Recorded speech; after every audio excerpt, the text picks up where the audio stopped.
Luxury cars have made huge progress, and there's never been a better time to buy one. Finding a new or used luxury car isn't a hard task due to their high turnover rate, with owners generally trading them in every 3 years for a newer updated model. As a result, the luxury car marketplace is very saturated, with hundreds of different models released over the past few decades. Unfortunately, many of these models were of substandard quality, and often never reach 10,000 miles without breaking down. There are many luxury car models that should be avoided at all costs, due to quality, reliability, and safety issues. One way to shorten your list of options is to understand which luxury cars to avoid.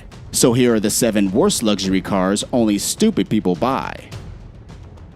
The Mercedes-Maybach GLS.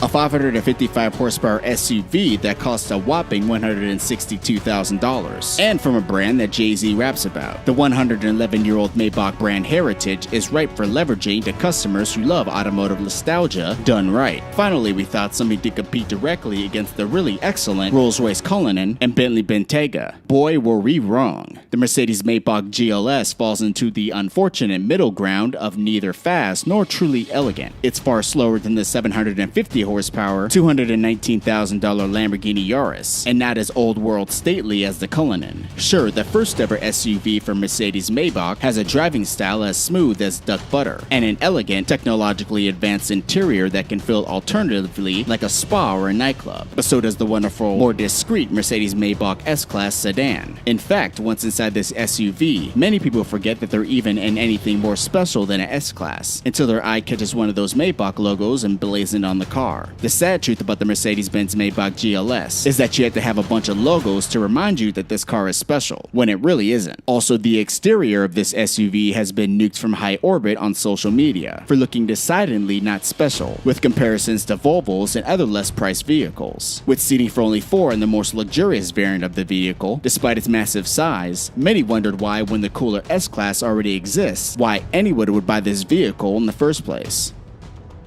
The BMW 3 Series. The BMW 3 Series has always been a reasonable way to get into a BMW for the first time, and while the car is an excellent budget performer, this car rarely makes it past 10,000 miles. For starters, the early 2000 models were notoriously unreliable, with an engine that's known to blow head gaskets and overheat, creating a car that's simply undrivable. The 3 Series' crash test also highlighted major fatal shortcomings. During the test, the side torso airbag failed to deploy, and the side curtain airbags didn't have sufficient forward coverage to protect the head from contact with the side structure and outside objects. Meanwhile, the car's footrest ended up hitting the driver, which would cause injuries to the ankle, the heel, and the lower right leg. So if safety is a top priority, the 3 Series should not be on your list. The Audi A6. The 2020 Audi A6 is one of the least reliable luxury cars on earth, and it fell way short of expectations according to Consumer Reports. With this high price range ranging from $55,000 to $74,000, the Audi A6 just isn't really worth it, particularly when you take into account the amazing 1 out of 5-star reliability rating. For starters, a failing gearbox is quite common with the A6, and usually shows up with a tightness or grinding noise coming from the steering wheel. If caught in time, it's possible to reprogram the gearbox without having to buy a new one, but most of the time you'll end up paying $10,000 or more for a new transmission. Other common problems include increased oil usage, timing chain issues resulting in complete destruction of your engine, a broken air conditioner that leaves a musty smell while driving, and a damaged flywheel resulting in a shaky clutch pedal, failing electronics, and complete transmission failure occurring at high speeds. The Mercedes-Benz C-Class. The Mercedes-Benz C-Class has always been an entry-level trim to get into if you wanted a brand new Mercedes. Unfortunately, not only does this luxury car rarely make it past 10,000 miles, but it could also prove to be deadly. The Mercedes-Benz C-Class was given a score poor in its small overlap frontal crash test. Neither the side curtain nor side torso airbags deployed in the test, and the dummy's foot was stuck beneath the brake pedal. It performed so poorly that the pedal had to be cut off to free the foot. The crash test also found that the seatbelt allowed for too much forward movement, with the head at the risk of hitting the A-pillar, which is the vertical support near the driver's seat. And to top it all off, the C-Class isn't the most reliable car either. The main gripe with this small luxury sedan is the transmission failing, as well as unexpected overheating resulting in engine fires, often causing the car to break down at 10,000 miles. And repair costs can rack up quickly, making the C-Class a mistake of epic proportions. Range Rover. For anyone who has ever had a brush with a Land Rover, you probably already have an idea of where we're going with this one. The Range Rover, along with the Discovery, is one of the most effective of the Land Rover lineup. The latest model of the Range Rover has a 50% reliability rating, on average. That may come to a shock to anyone who may have noticed that the Range Rover has been around for quite some time. It's a relatively popular SUV in spite of its $100,000 price tag, though much of the buzz around the Range Rover is predominantly hype. Much of the mechanical faults, recalls, and engine failure has existed for several generations of the Range Rover. When Ford acquired Land Rover in 2006, they decided to use Jaguar engines in their vehicles, which didn't help Range Rover much, if at all. The Tesla Model S.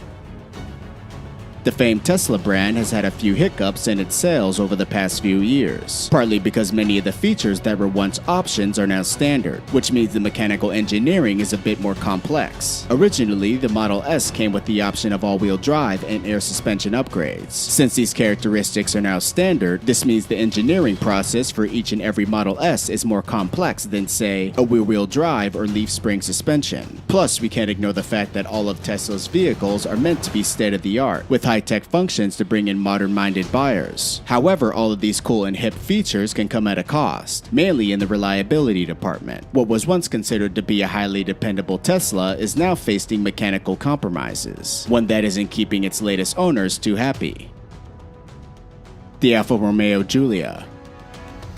Alfa Romeo has always received a ton of flack compared to other Italian car manufacturers, but all the negative feedback from the Giulia has been wholeheartedly earned. Shortly after surpassing 1,500 miles on many of these tiny cars, things begin to go haywire. Owners have shared stories of lightly cruising down the road when out of nowhere the motor deteriorates. The engine starts making odd noises, and in some cases it full-on stalls. As any renowned auto riders and TV personalities have stated in the past, Alfas are great cars until they hit 20,000 miles. They could be great daily drivers, only if they had the reliability that the mainstream European cars have. We wouldn't put our money on Alfa, but the Giulia is probably one of the worst of them all.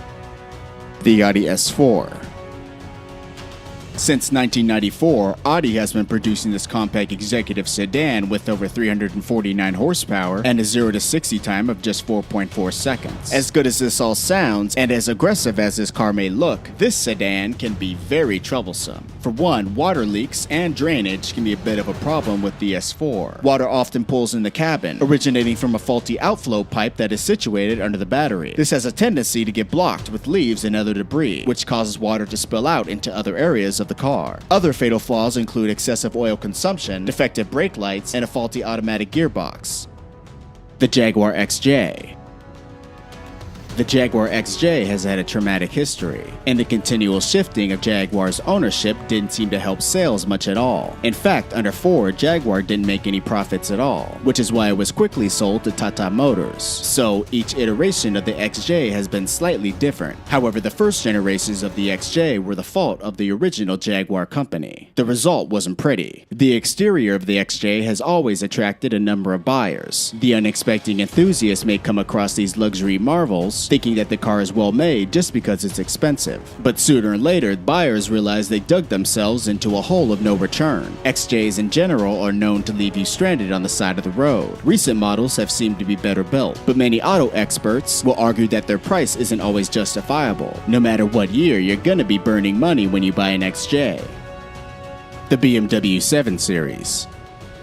The sharp-looking 7 Series was never built to last. Actually, the opposite is true. It's largely claimed that BMW made the 7 Series intentionally repair-prone. Whether the conspiracy is real or not, we know for a fact that the 7 Series is one troubled car. Almost anything on it is liable to fail. And the worst part is that since it was built mechanically complex, simple issues would take 10 times longer to repair, particularly if the mechanic doesn't specialize in BMW. And as anyone knows, the longer it takes to repair a car, the more expensive your bill comes. Even if you replace every single part on the car, you'll spend more than what the car is worth. Without someone handy to make constant repairs, the 7 Series won't last longer than a couple of years.